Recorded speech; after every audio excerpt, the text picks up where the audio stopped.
It will. It'll take a second to connect. Okay. And then you hit there, and you just hit that theme song, and we good to go. I should get something. Oh yeah. Vibes welcome. Vibes welcome. By the way, you're allowed to vibe if you want. Be friends.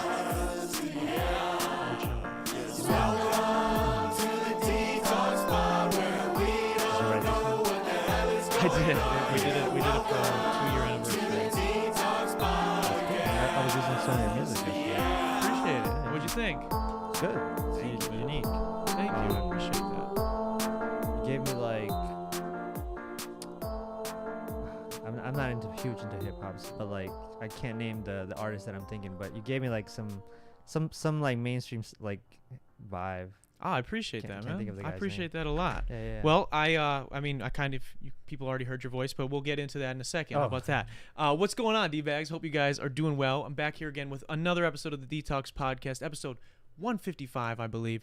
And if you're new here and enjoy music, podcasts, comedy, or hooping videos, do consider subscribing. We got a whole lot of that going on around here. So, as well as check out the links in the description below. You can connect with me at any of those down there. We've got music, we've got TikToks, we've got Instagram, we got all that good stuff. So check it out if you're interested in any of that. And before I can introduce you guys to my guest this week that I was chatting with right as we went live, I got to talk to you guys a little bit about car insurance. These days, it seems as if we're able to do more and more from home. So while you're at home, why aren't you saving money on your car insurance? Your hometown agency, Kenosha Auto Insurance, specialized for years, literal years, in simple, hassle-free car insurance using the latest in touch-free technology to help you and your family get the best rates. So what are you waiting for? Give them a call today at 262-448-4141. That's 448-4141. The website's kenoshains.com. It's on the screen right now. It's linked down below. Give them a call. Tell them Rita dtalks sent you. The worst that can happen is you will end up with the best rates. Now, with all that stuff out of the way, I'm excited to get to know my guest this week a little bit more. We met briefly in passing a couple of times back at my old job, and I'm excited to get into all the crazy stuff he's got going on because he is a wildly creative guy, it seems, from what I've been able to uncover. He's a photographer, a fellow podcaster. I've recently learned a marketer as well, and just saw that he released his very own leather jacket. So we're going to get into all that and more, but let's give a wet detox welcome to Kevin Garay, right? Garay? Garay? There you go. I'm sorry. I butchered it. I butchered it. But I appreciate you being here, Everyone man. in my high school butchered it for years. So. I know, but it's like for me, it's like a respect thing, and I hate getting it wrong, but one I time appreciate someone's like, Garay was probably the worst one I had. Garay? Garay. Damn. I was like, there's no 2 R's in there. I don't know how you got that, but yeah, at least try, right? Yeah, At least try. Yeah. No, I appreciate you being here, man. I really do. Thanks for inviting. And I mentioned that we met briefly when I worked at the mansion as a bartender. Mm-hmm.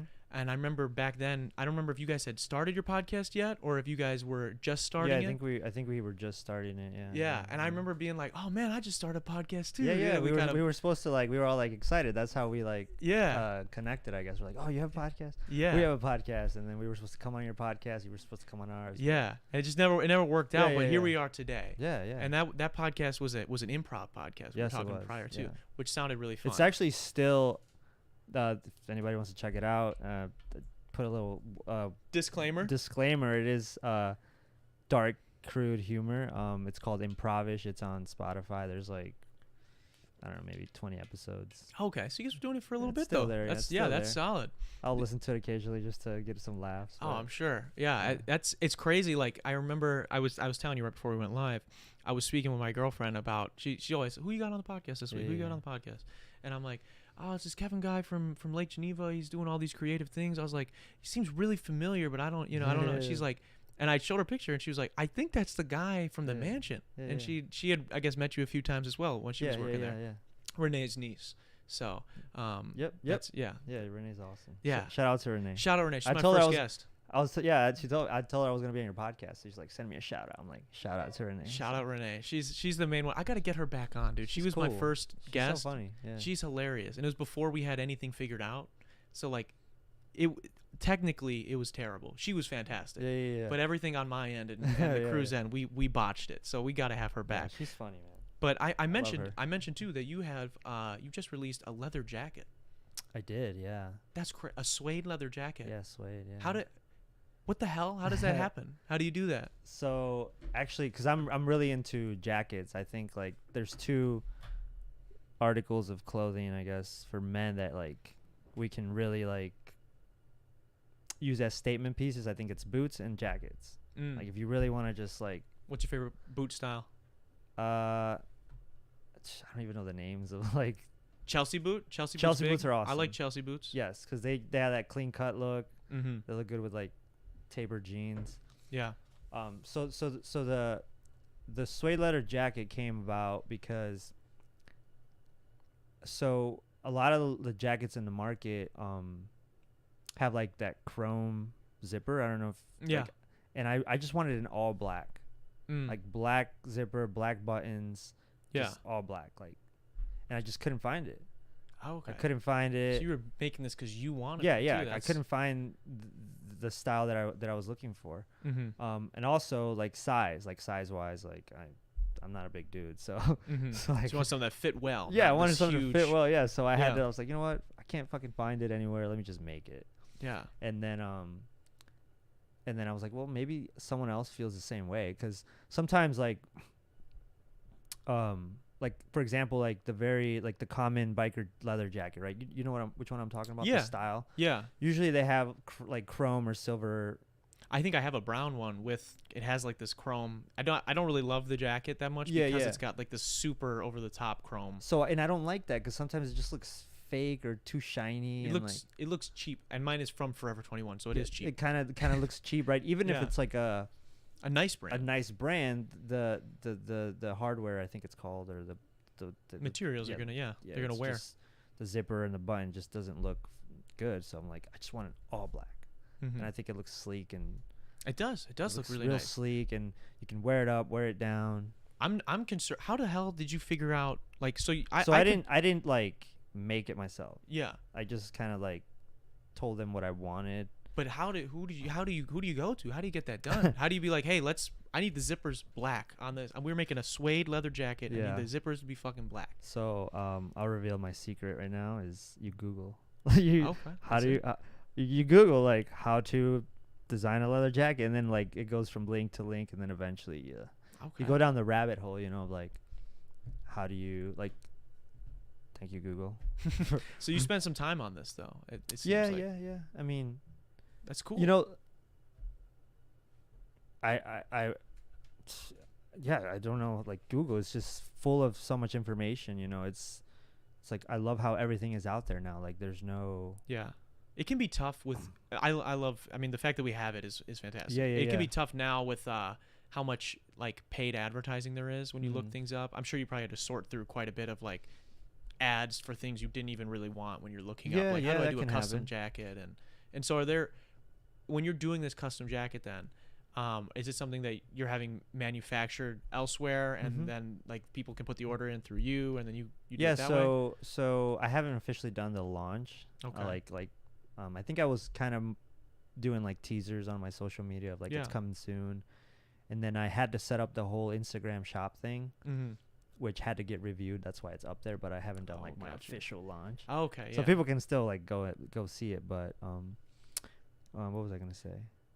Oh yeah, so how does someone get it? Yeah, so like someone would order it, and I would submit it to the manufacturer, and the manufacturer creates it. That's pretty sweet though that you even figured that out, because I know a lot of people that want to get into like varying levels of fashion, whether that's jackets, whether that's hats, whether it's other custom clothing, and there are a lot of I wouldn't say there's a ton of barriers to entry, because like you said, there's all the information is available. It's just a matter of having the time to sort through it, I guess, right? And I think that's cool that you took the time to do that and set that up. So yeah, there's a lot of resources too. Like if anyone's interested, companies like Printful, and I think it's called Printful is one. Yeah, Printful. There's Printful. There's I mean, I'm trying to think off the top of my head. I know there's like Bonfire and like Teespring. I think it's Spring now. It's just called Spring. They have all these like for custom clothing, but even something like a leather jacket, that's a little bit more. You kind of have to like intense. get a little more niche in your keyword search. Yeah. So when you're so you got your own custom leather jacket now. Do you have any other go-to jackets that you recommend for men if they're trying to dress up or be well dressed when they're going out just to the like bar or something? kind of like make a statement, like I would say a black denim. Black denim's nice. Black denim. Solid. Like a black denim. can't go wrong with like a leather, like a nice leather, fitted leather. Bomber jackets? In or out? Bomber jackets depends. Okay. So one of the now I'm getting real nuance here. Let's do it. That's what we're here to do. So like one of the things that, well, I guess it depends on the guy how he wants to appear. You know, if you want to appear more masculine and more like have more of a dominant presence, like usually shoulders are like a big, I guess a muscle part that kind of showcases that, right? Like squared up shoulders. Oh yeah, the triangle, right? So a bomber jacket, I think, doesn't have. It depends on the bomber jacket. If they don't have this thing here, sometimes it just like. Do you kind of know what I'm talking about? The stitching right here on the shoulder. Yeah, if they don't have that stitching, it kind of just looks like a. You don't like the rounded It's just off. rounded. Yeah, it's rounded. It's not squared. Okay. So it kind of looks like. No, you're right. I think I have a couple bomber jackets. For me, I used to like get bomber jackets that I would say, I don't want to say like were like super fitted, but they were definitely a little bit tighter. And I've actually found that I much rather prefer them to be a little bit baggier and they just a little bit oversized in the bomber jacket. I just think that looks nicer. As opposed to other jackets, you want maybe a little bit more form-fitting, but with bombers, especially with that shoulder and everything, I just like it to be a little bit bigger. Yeah, I also think it depends on your style. Like for me, I like fitted, real, you know, you like tighter stuff. Tighter stuff. So it just really depends on the person. That's fair. Yeah. Big. Is there anybody that you've you seem like a guy that is cares about style, especially if you're doing your own leather jacket. I mean, looking good today. So thanks. You know, what is like, has anybody taught you anything when it comes to fashion, or was this like anybody that you looked up to? I used to watch a lot of YouTubers that talked a lot of men's fashion. I can't think of anyone in particular. Like someone that inspired me. Anybody or anybody that like, because I feel like for me, like I was big into teaching men's fashion. Jose Zuniga, I think is his name. Oh yeah, I know who you're talking about. He's great. Yeah, I've seen him. I liked Aaron. I forget his last name. He was Alpha M for a while. I used to watch a lot of his videos. Guy, yeah, I know who you're talking about. Yeah, they all those guys. They definitely have delved into some. They've given some interesting advice every once in a while that I'm like, what? I don't know about that. I know you just needed a video for today type of stuff, but I think those guys are really really dope guys, especially for kind of how they show young men like this is how you can dress. Just elevate the way you dress a little bit. It's marketing in a way. Yeah. It's like, well, it depends how you look at it. Fortunately or unfortunately, the first impression really does matter in our culture. It's, you know, like how someone perceives you. Yeah. So dressing is a part of that. Get dressed to impress, right? That's the saying. You know, if it depends on what stage you are in life and what you're trying to do. And if you're trying to, you know, connect with certain kind of group of people or a certain demographic, or, you know, depends on where you're going to, you know, the event, or if, you know, if it's just you don't want to pull up in a tuxedo at a, you know, just a bar where you and your friends are going to, right? You're not trying to. You could, but you could, but that would be a little obnoxious on the overdressing side of things. Kayla McCracken says, "Yo, what is up, dog? How are you?" Also, we were talking before we went live, kind of pivoting here. Yeah. I guess not really, because you guys, it was a themed party. You had thrown an interesting get together, a networking event at the space in LG, and it was like an 80s themed, I think. Oh yeah, right? I did two of them. I did, the first one was Island Vibes themed. That was in March, I believe, and then I did like a month later I did an 80s themed one. Yeah. I think we need more themed parties in the world. I think themed parties are where it's at. It lets guys that, especially if you're into fashion, I'm sure you could probably agree with this, is you might have a couple pieces in your closet, in your wardrobe. They don't get to wear a whole lot. That are like really big statement pieces where you're like, man, this is only, I don't know why I bought this, because I could only wear this to one specific kind of function, and that never happens. Yeah, I get what themed parties are where you get to do that. Yeah, I think theme parties are awesome, and this specifically, like, this was a networking event, and I kind of wanted to get away from like the corporate-esque type of events where like you have to be. What does it mean to have a networking event? So this particular, the goal was to bring like-minded people to meet each other and potentially develop friendships or connections or start new projects or stuff. And like creative that. People by the like-mindedness, right? Yes, because I think I specifically was trying to cater towards entrepreneurial musicians, photographers, videographers, just anyone who creates. Yeah. I think it's important to have a community like that together. I think it's because, especially, not to, be completely shitting on the area that we're kind of in here, but there's not a huge scene for that, right? So I think it's cool. Any chance you can get to bring people together that are into the same sort of thing like that, it's really cool, because I don't know if you can attest to this too, but for me, a lot of the interactions I have with other creative people happen over the phone, Instagram, TikTok, whatever. Great, fantastic that we get to do that.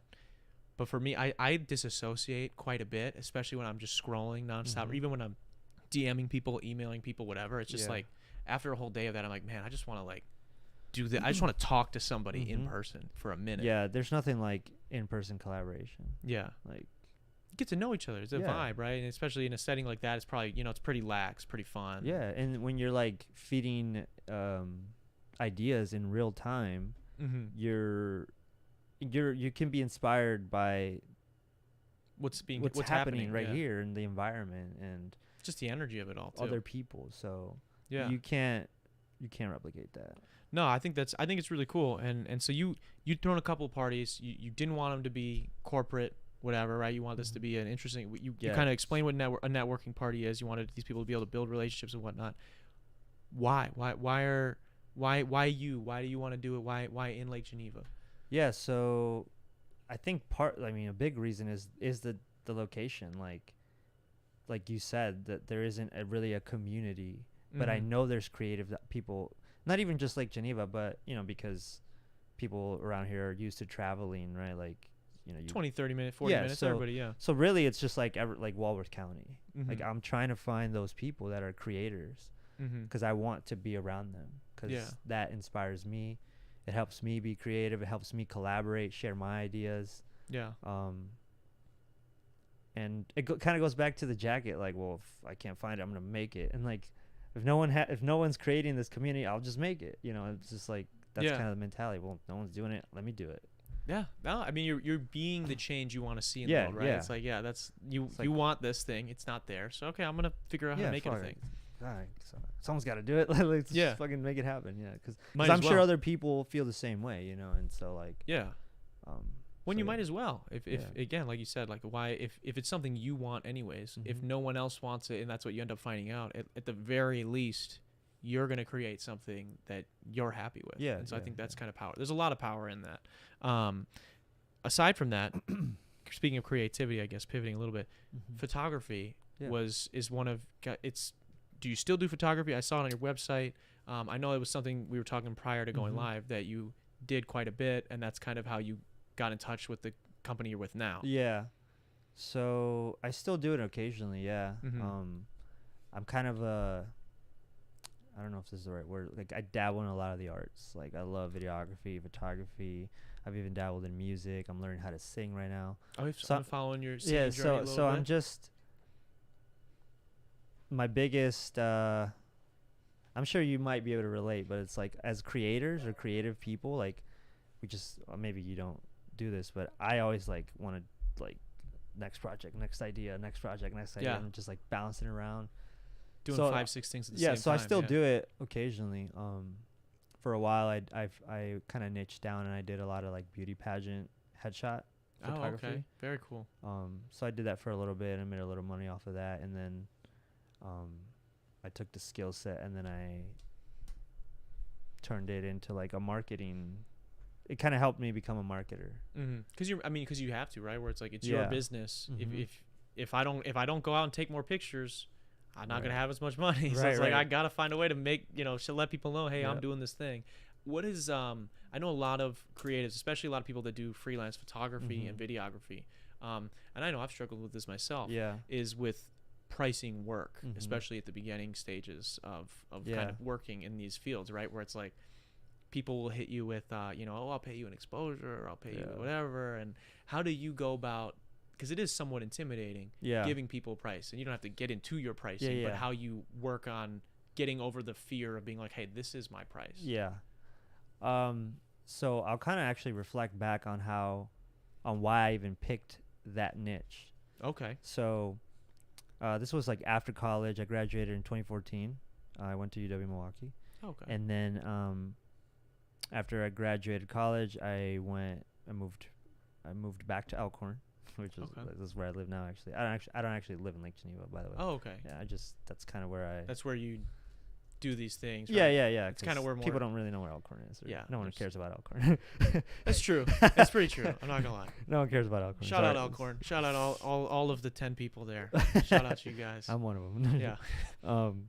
Shoot, where was it going? So you moved back. Moved back. Started working at a nonprofit. Absolutely hated it. Hated all the rules and regulations. Couldn't really be myself. Oh, really? I was like, fuck this shit. I quit. Fuck the nonprofits. I had a camera at the time. Okay. What kind of camera? It was kind of like one of these, a T3i, I think. Okay. Yeah. Older model. So then I'm like, okay, well, I'm just gonna make money off with this camera. Yeah. So but I didn't really know how to take pictures. I could take pictures, but not like good pictures or pictures someone would want to pay for. Mm-hmm. So then I bought 2 programs. One called I don't know the exact name of the program, but it was Peter Coulson, who's a well-known photographer. Okay. And then Danny Diamond, who's another well-known photographer. I think I've heard of Danny Diamond. I bought both of their programs, watched them, because I was like, I need to get good fast. Like, that was my idea. Mm-hmm. So, like, I need to make money. Yeah. I need to get good fast. Like, how do I get good fast? Well, learn from the people who are making money off of it. Yeah. That was kind of my thought process. So then I watched those 2 courses. I kind of took both of their styles, made my style, merged them into one. And then really you just got to find a niche of people who are actually willing to pay for pictures. Yeah. And that's how I kind of got into the beauty pageant. Probably did somebody's, and then they are like, hey, when someone comes to them like, man, who did your pictures? And then because they're competing, they're trying to win. They want good pictures. They're already investing in like the dresses and the hair and the makeup, and they're willing to invest in. Well, it makes sense, right? You do all that, you don't want to just have some bum take the picture, and it's like, shit, now I look terrible. So then that's how I got into that niche. And then I guess the pricing came just, it kind of goes back to that marketing principle, like who's your target target audience. And so you just kind of doubled down on that. You're like, I'm just going to stick in that lane. Yeah. That makes sense. And it's interesting on how you describe kind of finding it, right? Where it's like you probably just did somebody's, and then it was like, oh shit, these people will actually pay. Yeah. And I don't have to worry about, haggling people or friends being like, hey, can you do this thing for me and whatever. And I think that's something that's tough for a lot of creatives. I know for me, we do obviously I offer studio time in here for podcasts. I also we have a studio in there where I do a lot of music sessions. Yeah. And sometimes it can be tough where people are like, hey man, like you can do this for me, right? And it's like, no, I can't. Yeah. So it gets a little frustrating. It gets frustrating for sure. Yeah, you kind of have to I mean, this kind of goes in. Turn that thing off on this other one. Sorry, I'm not to cut you off. Good. Yeah, you want to turn the autofocus off on there, on my camera? It kind of do I keep talking? Is it on there? Yeah, it's on there. Yeah, do you want to turn it off? I forgot that's on. That's gonna be on the stream. Apologize to all the people that are seeing me with a box over my head. I didn't notice. That's on me. I should have said something. Good. This is we're add some variety. We're doing some new stuff here tonight, so we'll add some variety. Yeah, of course. So where were we at? We're talking. Oh, we're talking. Yeah, like finding the niche. Like, So here's what I've learned throughout my years as a creative myself and dealing with creatives and people like that is we are a photographer, we are a videographer, we are that thing, but if you want to make up money doing it, you then are also a business. Mm-hmm. You know what I mean? If you don't treat it that way, it's going to be hard to make money off of it. So that's why identifying who your target audience is, what style of photography you want to shoot, or what is a style you're okay with shooting specifically. Like, that's why wedding photographers do really well, because they focus just on weddings. Yeah. Now, I don't like weddings. I would never shoot weddings, so I don't care for it. But so it's like identifying which type or what style appeals to you the most. And what's a nightmare experience for you with a client? Something maybe that's happened where you're like, this was just terrible. this just went so wrong. Either they didn't pay or, you know, maybe something you did a shoot and it was just so bad. Yeah, I don't think I've ever had. You not had any? Wow, that's very fortunate. Yeah, I always hear people being like, you know, I did this music video for these rappers and they just never ended up paying, or like, you know, I edited it, spent all this money and time on it, and then before I send them the final, they don't want to pay me, and then I gotta not give it to it. You always gotta take half up front. That's what. Yeah, I forget what it kind of varies in each thing, but that's what about I hear. Yeah, I think I get the whole idea of being afraid to charge, or not being afraid to charge, but like charge your prices, or even being afraid to charge or take a deposit up front. I totally get that. I don't know. It's just a fear you gotta get over. Like, you just gotta do it, you know. And even if you're shaking while you're doing it, you know, do it. Well, like, the people you're gonna, you know, the people that you're gonna lose because you the people that you think you might lose because you ask for that up front, probably are not, you know, clients that are gonna be paying your rent in the long run. Yeah. You know, they maybe would have only done that one shoot or that one. If they really can't pay you whatever portion up front or don't want to pay your full price, is that somebody you really want to be working with at the end of the day? You know, probably not. It's interesting too when you brought up wedding photography. I know I would be terrified to shoot people's weddings, like absolutely terrified, because there is way too people are so picky. Yeah, a wedding is a lot of people's most important day, especially the women that are getting married. It's a very important day for them. Yeah. So if I would not want the pressure of jacking that up, and I'm sure, like, especially if I was a trained photographer and whatnot, I'd be okay. But it's just something that I've definitely thought about, like. I don't want to do that. Yeah, I've helped. She's actually from Lake Geneva. I helped a lady once shoot a wedding, and I my camera I missed a very important part. I think it was like the kiss. Oh no! Where Jesus. They kiss. Yeah. And then she calls me like a week later. It's like, what happened? Why'd you miss that? Why were you not? And I was like, I don't know. Like, yeah. I didn't know. I was just helping you. Like. Yeah, come on. Yeah, so. Yeah, that's tough, man. People get, I mean, yeah, that's what I'm saying. There's a lot of fucking pressure doing that, right? Ryan, so I don't want to. Ryan, my buddy Ryan, he actually shoots a lot of weddings. I saw he was shooting one just last week or something. I saw. Yeah, he's got some crazy funny stories too, like about just he's done a lot of weddings, so he's got a lot of funny stories. Oh, I'm sure. I'll have to have him on. Yeah, you should. That would be interesting. He's funny. Yeah, weddings are not it for me. It's so stressful. I know. Are you married? You're not married, are you? Do you have plans to get married ever? Good question. I don't know. Okay. I don't know. I was actually in a long-term relationship. I just got out of a long-term relationship. Oh, man. About a year and a half ago. Oh, I'm sorry. Is that a good thing that we're done with this, or bad? Yeah, it was. I always look at everything as like, what is the upside? You know, that's a good way to look at it. I'm sorry that whatever relationship but I mean, hopefully it's probably the right thing. Okay. Well, that's I just am always interested in people's wedding plans, because it's like, for me, I do not want to be stressed out. And I just see so much stress around wedding. When people I know are getting married, or you know, friends, family, whatever, there's so much stress that I see. Yeah. Whether it's the people that are getting married, the people that are helping plan the wedding, or the people going, it's like, I just want it to be like me and the people I fuck with, and we go somewhere and we just like enjoy life for a day or two, and that's it. Like, I don't want it to be this whole, like, I don't know. I think it's crazy how much money people spend on them too. It's ridiculous. Yeah, I think it's a lot of money. I mean, it's crazy. I mean, even to shoot a wedding is, you know, it's a good amount of money because of how much pressure, and it's everything else. You know, feeding all these people, especially if it's people that I see people doing like 300 people weddings. 300 person, 400 person weddings. It's like, bro, I got like 6 friends. I don't want to pay for a bunch of people that don't even like me for their food. You know, that's ridiculous.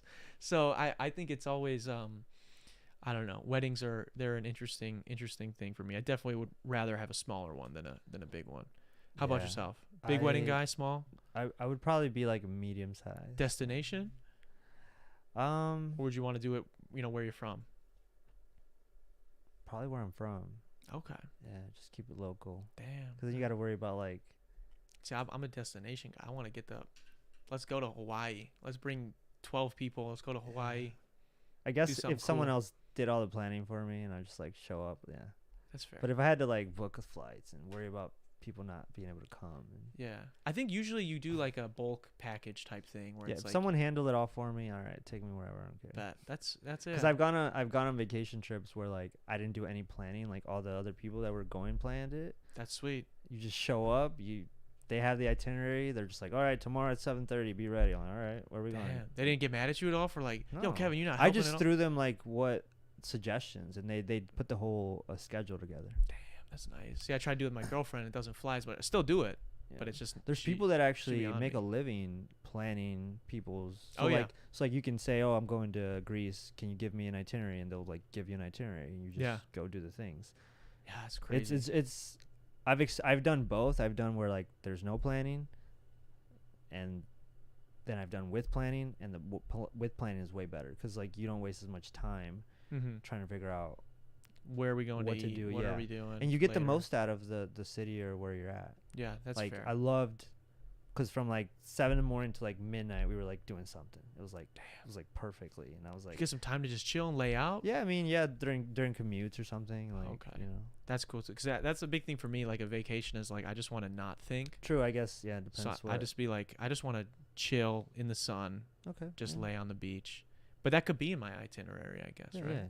yeah. That's fair. 3 hours you just sit on the beach, Yeah, and then you go do some. do a podcast on the beach. Yeah, and man. get going. Yeah. Yeah, No, that's okay. So I got to plan. I got to pay someone to plan my next vacation. Is what you're saying? you can. I mean, I'm gonna have to do it. I might have to try it out. yeah. Okay, so we've covered your photography a little bit. We covered the leather jacket, which is still crazy, by the way. I really props to you for that. I think that's Thanks. cool. Now, I want to know what is the. This is my last photography question. What is the worst type of client that you could get for photography? Like just like this is gonna be tough from the get go. Like, cause I could tell you, for me, for like if I'm booking, if somebody wants You do photography, dude? not for Oh. I don't do photography. I Oh. can do very minimal Okay. stuff, but I don't I don't do photography. If I was gonna do some video work for somebody, or if I was gonna do a studio session for somebody, usually I know right off the bat, like if they're late, I'm like, okay, yeah, I know what's happening. Because if you're like, this thing is pretty important. I know if I am booking a session, if I'm booking time somewhere, right? Yeah. I'm like, that is pretty important. Like that day, that's what I'm doing that day. Even if it's only 1 hour. Yeah, Like my whole day revolves around that 1 hour, whenever that is. So I know, like, if somebody pulls up late to a session or something, I'm like, right away, I'm like, okay, red flag. I know how this is going to go. It's a red flag. Yeah. And then it's going to, we're going to be, 20 minutes over and be like, hey, you got some time for whatever. Yeah. And it's like, oh, come on, man. You take some extra pics. Is there anything like that in photography where you're like, oh man? So like, cause I've only really dealt with like that specific niche of like, I don't. A pageantry photography? Yeah, like None of them are divas? Everyone's cool? Everyone's chill about it? I've never had a problem. We had teen Miss Wisconsin, or Miss Wisconsin, I can't remember. We had her on a while back. I'd be interested. Did you ever shoot for a teen Miss Wisconsin? No, I did like, I think Illinois I did once. Teen Illinois. Yeah. Or something like that. Yeah, it was pretty interesting to hear all the ins and outs that goes into pageantry. Yeah. Kind of crazy what they have to go through. Oh yeah. So I'd imagine they would be agitated and stressed out. Like, these pictures better fucking turn Well, out good. because it's funny because this is like a whole topic. This is like a huge tangent. It's like a nuanced point of that specific niche. But like, as a photographer, you're more of a coach. Like, yeah, I'm like coaching them, because a big part of getting great headshots specifically is she has to feel relaxed. She has to be very relaxed, very comfortable in front of some guy. Like, Yeah. so there's a lot of comfort building and things you can do to like get her to just relax. How do you get people to relax? Well, specifically with photography, like if you're trying to get a headshot, because that's mainly what I did, is get to know them a little bit, like, find out, make them laugh, some funny jokes, get them. So usually I would start off by like having them do like super silly faces. Like the first 5 minutes where all the photos were just Ridiculous shit. yeah, just they're not gonna be the final ones. Let's just have fun. I'll play some music, So it's got like, you know, a fun vibe. Where was I going with this? Okay, so yeah, so making them comfortable. Yeah, get them feel comfortable. Silly faces really helps. Does anyone come in ever really stiff? Like, yeah, absolutely. Okay. Being in front of a camera, man, is like, I don't know if you've ever experienced this, but as soon as the camera's on, like, I mean, I definitely see a lot of people, especially even doing this, where it's like, you know, they might be the funniest person in the world, and we sit down, and it's the like spotlights are on, man. All these fucking big ass lights and like, if you want to take pictures of me, dude, I'll be like, what do I do? Oh, dude, when it comes to photography, I'm very stiff. Video and stuff, I'm usually all right, but for some reason, when it's like, hey, we're gonna take this picture, I'm just like, it's a skill, man. Forget it's how to skill. move. It's and anyone can work at it. You know, you can become better at it. Like, even just being in front of cameras. Like, at first, I'm like, like, oh, spotlights on me. There's people. I mean, even podcasts. I've listened to some of my older episodes and been like, man, you don't think that you get especially when it's something as simple as talking. You don't think that you get better. Oh yeah. But then you go back and watch. You're like, man, I'm smooth now. Thank you guys for listening to those first episodes, because it was not pretty, man. I'm happy you guys are here now. But yeah, you get better, and I'm sure it's the same type of thing with the models themselves. The more that they do it, and then as well as on the comforting side, I'm sure you've gotten better at. Yeah, you gotta be people. Aware. You gotta like be conscious of how you gotta pay attention to her body language. Like, you know, like facial expression obviously tells a lot about someone. You know, if they have like this kind of face, or you can tell they're tense. You know, just very subtle. Probably see it in like people's necks. Yeah, in their necks, or if she fidgeting. Yeah, she like trying to hide. You know, that can be tough. And then so you're coaching. So what's the biggest? I mean, so you described it kind of as a coach. What would be? Because I'm just like literally like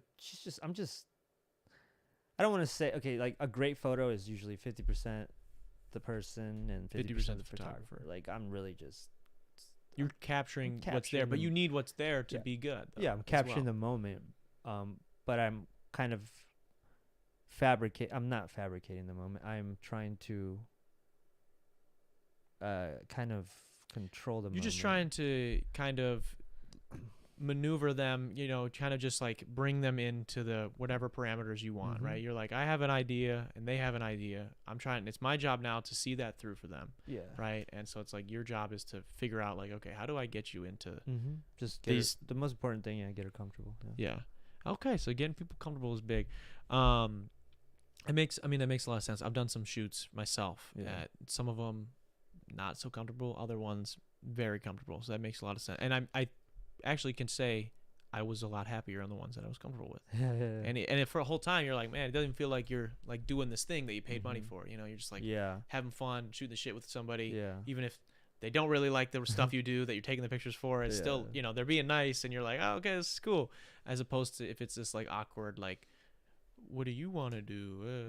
It's the photographer's responsibility to direct the whole thing. Yeah.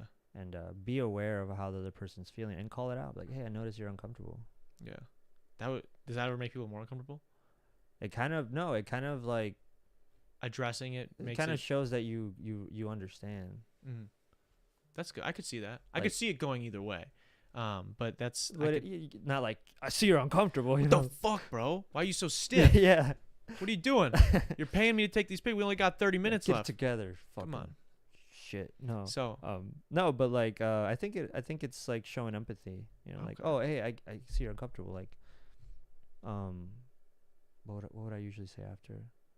It's all right. Let's roll. We can role play right now. You're taking pictures of me right now, okay? And I'm gonna be very stiff. I'm gonna be very stiff right here, okay? I'm like, hey man, I see you're very uncomfortable.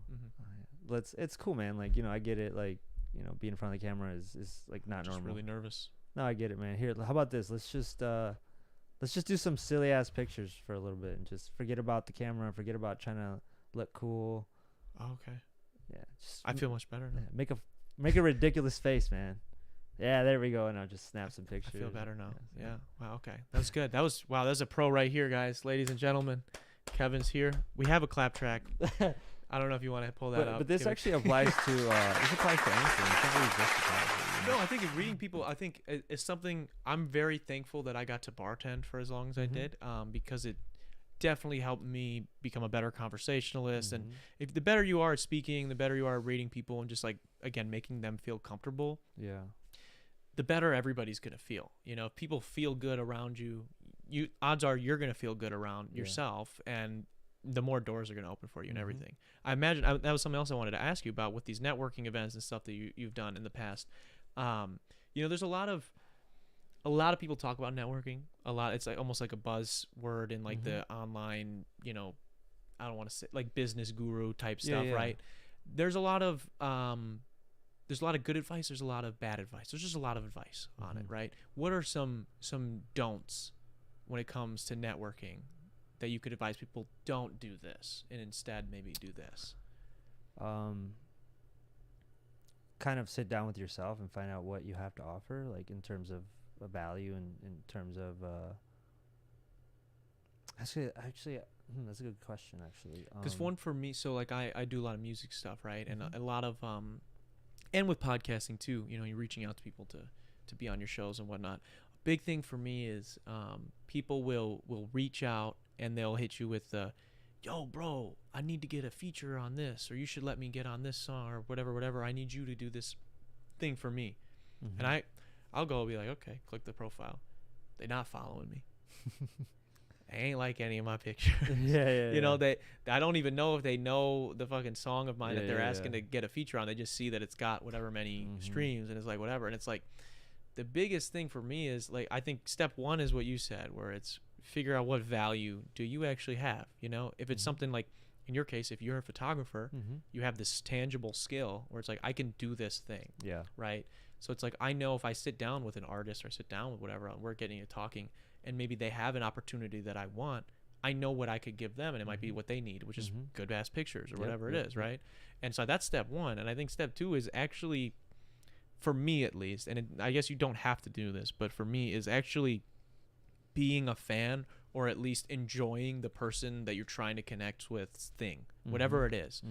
If they're an owner of a coffee shop, and you're trying to maybe do like a little a cappella group there or something, you know, this weird example I'm creating right now. It's all good. You probably should go in for coffee every once in a while, right? You should probably fucking introduce yourself to the owner and be like, hey, I really love the coffee you guys have here. I really love the atmosphere. Love the vibe. Not just the first time that they ever hear from you is like, yo, can I do a live show here at your thing? Like, can I have? Instead of like just being a part of whoever's it is community. Yep. So it's like the musicians that I want to work with, I'm following all of them already and have been for months before I ever reach out. And it's like leaving comments, leaving likes, whatever. And it's like, then you can reach out. You know, you should show people that you actually enjoy what they're doing. And I think that's a bare minimum. Obviously, that could be manipulated as well, where someone could just pretend to follow you and pretend that shit, whatever. But I think in general, if someone's going to take the time to do all that, I think, you know, that says more about them. So most of the time, if someone is taking the time to follow you for a few months and, you know, leave some comments and be like, man, I really am engaging with this content, whatever. If they're going to fuck me over in the end, that's some dedication. And I guess I earned that one, right? But if they went that far. If they went that far, then good for them. If they really wanted to fuck me over that bad. But most of the time, those are the people that are legit, and it's the other people that, you know, hit you with the, oh, can I have this thing? Can you do this thing for me? And haven't done anything in return. Not saying you can't do stuff for people without them having done something for you, but I can promise you that they are less likely to help you if you're not even a fan of them. Yeah, especially like people that get reached out a lot. Like, I'm sure people are always like reaching out to you, right? The more people that reach out, the bigger your filter has to be. Yeah. So because there's a lot of time wasters that are just looking for free stuff, and you're like, I'm busy, man. I got stuff going on. Like, why should I help you? Yeah. Exactly. Well, that's the thing, and it's not even a rude thing. It's just like a why. It really is just like why. Yeah. Why? Like, what is the reason? It could be any reason, but if you don't even have a reason, where it's like sometimes people hit me up and they'll be like, "Hey, I want to be on the podcast." I'll be like, "Oh, awesome, man! I'm always looking for guests." And then I'll be like, "What do you want to get into? What do you want to talk about? Whatever." Right? If I don't go to them first, like if I go to them, like in our case, like I went over to you, I had seen you briefly before the mansion, and I'd seen all the stuff you were doing on social media, so I'm like, I have an idea of what I want to talk to you about this guy, right? So I reach out that way. People reach out to me, and if I can't immediately tell what you're doing, then I'm like, okay, well, what do you want to talk about? Right. And then it turns into, well, whatever, man. I'm down to talk about anything. Yeah. It's like, okay, well, then we're going to talk about nothing because you're not going to be on the show. Right. Like, respectfully. Yeah, man, that's how it has to be. And it sucks because I'm sure, you know, maybe they're funny. Maybe they have something they're really passionate about. But if you can't honestly tell me what it is we're going to talk about, and you're going to come on the podcast, and I'm going to have to, you know, carry a conversation with you when you're nervous and whatever, and I'm doing a favor for you. It doesn't help me as much as you maybe thought it did in your head. And I like talking with just about anybody. Yeah. We've talked with, I produce a guy who does an outdoorsman podcast. I'm not the craziest outdoorsman myself, but I've enjoyed fishing and stuff in the past, and I've sat down and had 2 long hour and plus conversations with him on my podcast. Nice. Right. And it's like, we talk with people like that. We talk with athletes, all these people. So I'll talk with anybody, but you have to have something to talk about, right? Yeah, and it just to the people doing that, I guess a tip for you is just have a direction. Just be like, yeah, man. If someone asks you, well, what can you offer me? Like, no, like think about it for a day or so and just write it down or something. Like, yeah. Well, I just think that honestly, it kind of circles back to like what you said. It's like if I don't know what I can offer. Mm-hmm. Why am I reaching out to be on someone's podcast? Yeah, just because the value, like everything is subjective, right? Where if you're like, I'm really passionate about, I don't know, crochet. Yeah. Right. It's like, if that's what you're really passionate about, you're really knowledgeable. We talk about fucking anything and everything on this podcast. Mm-hmm. But if you want to come on and have an educated conversation about that and educate me and my audience, whatever, I will gladly have that. Yeah. Right. It could be the weirdest thing. Someone else might be like, fuck that, I don't want to have that on. Mm-hmm. But for me is the fact that you know yourself, you know what you want to talk about. That's awesome. Yeah, that's value to you because you're like, oh, cool, they're gonna come on the podcast and talk about that. Exactly. And you don't have to. I don't have to be like, okay. You don't even have to like think about. Oh, cool. They kind of even like did some work for you. They gave you like, oh, we're gonna talk about this, and you're like, okay, let me craft my questions around that. Exactly. They almost like saved you time and. Oh, they do definitely time, fucking energy. So they gave you time. There you go. That's the biggest. That's value right there. And I think that for everybody, whatever profession it is that you're in, or whatever you want, if there's something that you want, see what you could give to get that. Maybe would be a good way of looking at it. I think. What is, I guess that would be my don't ask if you're not a fan of the person. Don't ask for anything. Yeah. You want to know my don't, I guess? Yeah. Let's see. I think did we just talk about it? Wait, no. We kind of covered a lot in there. It was kind of. If I had to sum it up, would be like, don't just ask without knowing what you have to bring. Mm-hmm. So sit down with yourself. Everyone has something to offer. Yeah. Just figure what that is and even if it's something as simple as like, I might not know anything. I'm gonna work hard. I'm competent. I'm a quick learner. Mm-hmm. Like, you might not have the skill. I mean, there's plenty of people that get hired all the time that don't have the experience in a field, but they're just like, hey, I have the time and I'm intelligent enough to grasp new concepts. And like, for a lot of people, as small business owners, that's all you need is people. I can teach you whatever I got to teach you, as long as you actually learn. You're actually competent enough to do so. I think that's a big skill. There's a lot of ways to offer value, like even just certainty, like kind of what you're saying. Just certainty that I don't have the skill set, but I'm a fast learner. I'll figure it out. I'll do the shit other people won't. Yeah, that's like you're giving someone like that energy of certainty. Your certainty. I'll drive you around for free. I'll take your garbage out. I'll walk your dog. I'll play catch with your kid. Yeah, I don't care. Whatever I gotta do. Yeah, that's to get the job. Just give me value. We've got what we got in the comments here. Hair is on point. Nice conversation this week. Thanks. We're out here, so we're getting closer to the hour mark here, Kevin. Is there anything that's going on in the world right now, or that you haven't gotten off your chest here tonight that we needed to get to? I thought there was a couple things we were talking about before we went live, and I can't remember off the top of my head. Something I want to get off my chest. Anything? Yeah. You got any? Send some shots. Start a beef. Yeah. Fight someone? No, man. No. You don't want to be like, fuck Tyrone. I don't have anyone I hate, man. I don't know.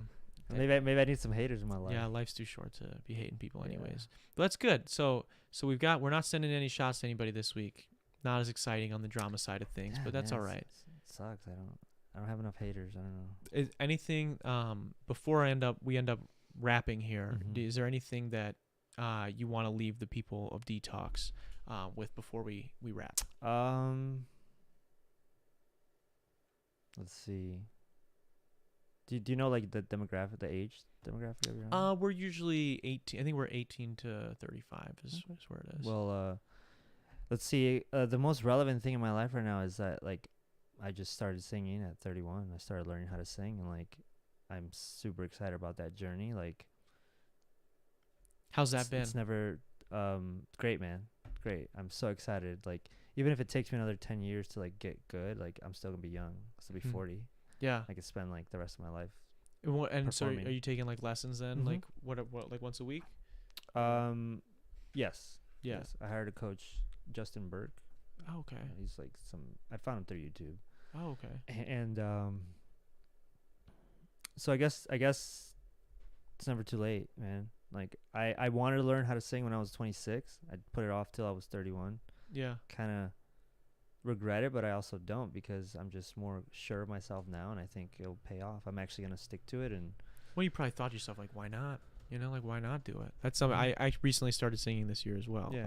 Like we're learning how to. I always been singing, but it was like I want to learn how to sing the correct way. Yeah. So I don't hurt my voice, and so I can maybe do the stuff I'd like to do. Yep. So that's a big thing. Yeah, and I'm sure you've probably seen vast improvement already. How long you been doing it for? I started in October of last year. Oh, okay. So quite a while. Almost a year. In October will be a year. Damn. I'm actually about to release my first official cover. What song? It's I don't know if you're familiar with Latin music. It's not a whole lot. Okay, so it's a Hawaii by Maluma, Hawaii by Maluma. Anybody at home? Let me know if it's good. Some I never heard. We'll listen to it afterwards. All right, cool. That's super cool, man. Congratulations. That's awesome. So yeah, I guess the message is like, don't put off your dreams, man. Just don't put off your dreams. Don't put off being on the Dtalks podcast. We waited too long to do this. Yeah. You know, we'll have to get you back again. We're gonna get your friend Ryan on. Yeah. As well. Maybe we'll bring you guys both back one of these times after we've had him. Yeah, you should come to his. I will be awesome. We got a new project coming out this week, Friday. New full project. So maybe do some promotion. That'll be fun. But I appreciate you coming on the show, man. Yeah, I want to say thank you. I want to also say shout out to everyone who tuned in live this week. I want to say thank you to you guys, as well as a big shout out to our patrons. Do you want to put them up on the screen right now? I want to say thank you to those guys for supporting the channel. If you guys are interested in getting access to behind the scenes of all our music videos, extra podcasts, as well as extra hooping content, and a series where I break down every single one of my songs, how I mix and master them, go to patreon.com/Darren Rita, and you can help support the channel for as little as $1. And I want to say a quick shout out to Kenosha Auto Insurance for sponsoring this episode. And this has been the 155th episode of the Dtalks podcast. I will see you guys next week. Peace.